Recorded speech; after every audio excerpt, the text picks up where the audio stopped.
Hello, it's me. Hello, it's me.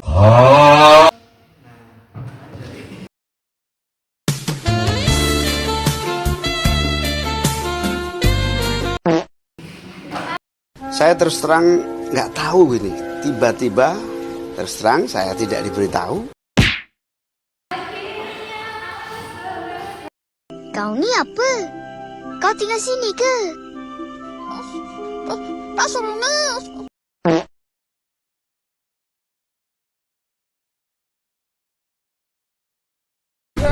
Tungguin ya.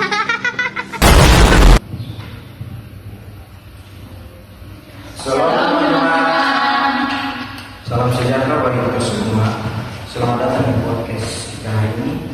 Topik yang akan kita bahas sangat menarik dan pentingnya teman-teman, yaitu tentang teologi agama dan realitas di Kupang, NTT. Bersama saya saya Siswao sebagai host dan ada teman Saya Disa Nemo, saya Jaka Kata, saya Jivi Bengo, saya Fit Informasi. Mari kita mulai teman-teman. Kita mulai dari dasar yang pertama. Jadi baik kita kita mulai dari dasar dulu juga. Bisa jelaskan apa sih hakikat dari teologi agama dan bagaimana sejarahnya berhubungan dengan filsafat agama. Tentu, jadi teologi agama itu adalah upaya kita untuk memahami dan merenungkan tentang Allah yang ilahi atau yang maha kuasa. Tidak hanya dari sudut pandang agama kita sendiri, tapi juga melihat bagaimana agama lain memahaminya, sejarahnya. Dulu orang mungkin hanya melihat agama sendiri, tapi seiring waktu berkembang, dialog dengan filsafat yang membantu kita berpikir lebih kritis dan rasional tentang keyakinan. Oh begitu ya Kak. Terus yang saya lihat ada beberapa model pandangan seperti eksklusif, inklusif, dan pluralis. Nah, apa bedanya? Singkatnya begini, eksklusif itu percaya bahwa hanya agamanya lah yang memiliki kebenaran mutlak dan jalan keselamatan satu-satunya. Sedangkan inklusif mengakui bahwa kebenaran ada di agama lain, namun tetap berpusat atau berakar pada keyakinan sendiri.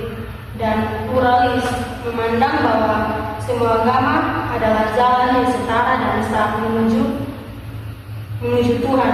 Tidak ada yang lebih benar dari yang lain.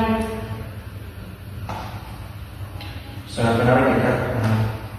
Lalu, metode apa yang dipakai dan bagaimana pandangan?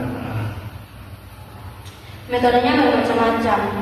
Ada yang pendekatan historis, fenomenologis, sampai komparatif. Para ahli seperti Raymond Panikar atau John Hick, misalnya, mereka menekankan pentingnya dialog dan pengakuan akan kemajemukan ini sebagai realitas yang harus kita hadapi. Sebelumnya, terima kasih Pak Indonesia. Kita masuk di bagian yang kedua tentang analisis kontekstual di Kupang. Sekarang kita turun ke lapangan, contoh ke konteks Kupang. Nah, bagaimana realitasnya di sini? Baik di Kupang dan di Indonesia secara umum, toleransi itu sebenarnya sudah berjalan secara baik. Kita bisa lihat bagaimana umat Kristen, Katolik, Islam, Hindu, dan Buddha hidup berdampingan, saling menghormati hari raya, bahkan saling mengunjungi. Itu aset yang sangat menarik. Bagus kan? Tapi, apakah tidak ada masalah sama sekali? Dan masalah seperti potensi konflik atau gesekan?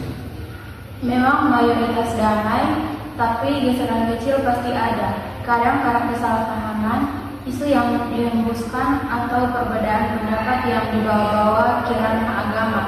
Tapi masyarakat kita di NTT punya cara sendiri untuk menyelesaikannya dengan musyawarah, tidak sampai membesar. Terus bagaimana contoh praktik hidup berdampingan sehari-hari? Oh, itu sangat kelihatan. Misalnya kalau tetangga ada hajatan, semua datang bantu. Tidak lihat agamanya apa, kalau ada yang sakit saling menjenguk. Anak-anak sekolah juga main bareng tanpa membedakan. Jadi hidup rukun itu sudah jadi budaya di sini. Bagus sekali. Lalu bagaimana peran gereja, masjid atau tokoh masyarakat? Perannya sangat vital. Para pemuka agama dan tokoh masyarakat ibarat penahan ombak, mereka sering mengadakan dialog, memberikan pengajaran yang damai, dan menjadi penegak kalau ada masalah. Jadi peran institusi ini sangat menentukan suhu kerukunan di masyarakat. Terima kasih untuk dari keempat rekan saya yang sudah menjelaskan mengenai konteks kerukunan. Kita akan masuk di bagian yang ketiga, itu tentang refleksi kritis. Kita akan pindah ke refleksi ya. Nah, sebagai mahasiswa atau generasi muda, bagaimana kita harus memaknai perbedaan ini? Menurut teman-teman? Menurut saya perbedaan itu bukan alasan untuk berpisah, tapi justru untuk saling melengkapi. Kita harus memandang saudara kita yang berbeda agama sebagai sesama ciptaan Tuhan yang harus dihargai. Oke Kak, dari model-model tadi, eksklusif, inklusif, dan pluralis. Nah, mana yang menurut teman-teman paling relevan diterapkan di Kalau menurut saya, model inklusif mungkin yang paling pas. Artinya kita teguh pada teman sendiri, tapi tangan tetap terbuka untuk menghormati dan bekerja sama dengan orang lain. Tidak menutup diri, tapi juga tidak kehilangan jati diri. Setuju, kita bisa ekstrim ke kanan dan ke kiri. Kondisi masyarakat kita yang sudah akrab ini butuh pendekatan yang lebih terbuka, tetapi tetap menghargai identitas masing-masing. Oke teman-teman, terakhir di bagian ini. Nah, apa tantangan nyata yang masih ada di lapangan untuk di Kota Kupang? Tantangannya banyak, mulai dari fanatisme, sempit yang masih ada di segelintir orang, pengaruh politik yang kadang memecah belah, sampai kurangnya pemahaman yang benar tentang ajaran agama masing-masing. Ini yang harus kita waspadai. Terima kasih ya teman-teman tentang penjelasan di bagian ketiga refleksi kritis. Semoga kita bisa mengerti di kita bahas. Kita akan masuk di bagian yang keempat tentang solusi dan mitigasi.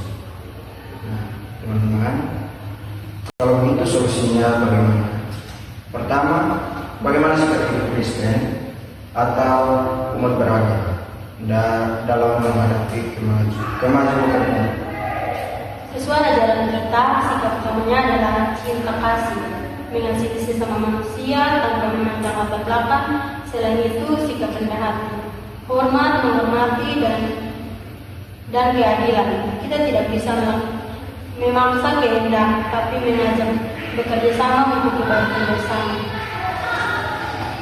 Nah, tadi dari ketiga poin tentang sikap rendah hati, hormat, menghormati, dan keadilan, pasti ada seperti ini. Nah, apa yang bisa kita bangun untuk memperkuat toleransi ini? Banyak. Mungkin ada yang menjelaskan. Banyak hal yang bisa kita lakukan. Yang pertama, pendidikan multikultur harus ditanamkan sejak sekolah. Yang kedua, dialog antar umat beragama harus lebih sering dan intensif, bukan hanya saat ada masalah saja. Yang ketiga, kegiatan sosial atau kemanusiaan yang dilakukan bersama-sama. Betul, kita juga harus bijak bermedia sosial, jangan menyebarkan hal yang memicu perpecahan, dan yang penting, lanjutkan budaya gotong royong dan kekeluargaan yang sudah ada sejak dulu. Iya, jadikan perbedaan itu sebagai kekayaan, bukan beban.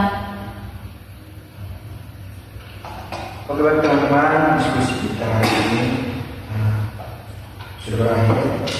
Nah, teman-teman, sebelum kita menutup video podcast kita tentang penjelasan kita tersebut, kita mengambil kesimpulan bahwa memahami teologi agama itu penting agar kita tidak buta dan menerapkannya dalam kehidupan nyata dengan toleransi serta kerjasama adalah kunci kedamaian, khususnya di tanah Kupang atau di negeri yang kita cintai ini.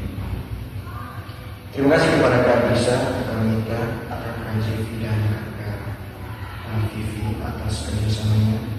Semoga kita selalu diberkati dan materi yang sudah kita jelaskan semoga bermanfaat untuk kita semua.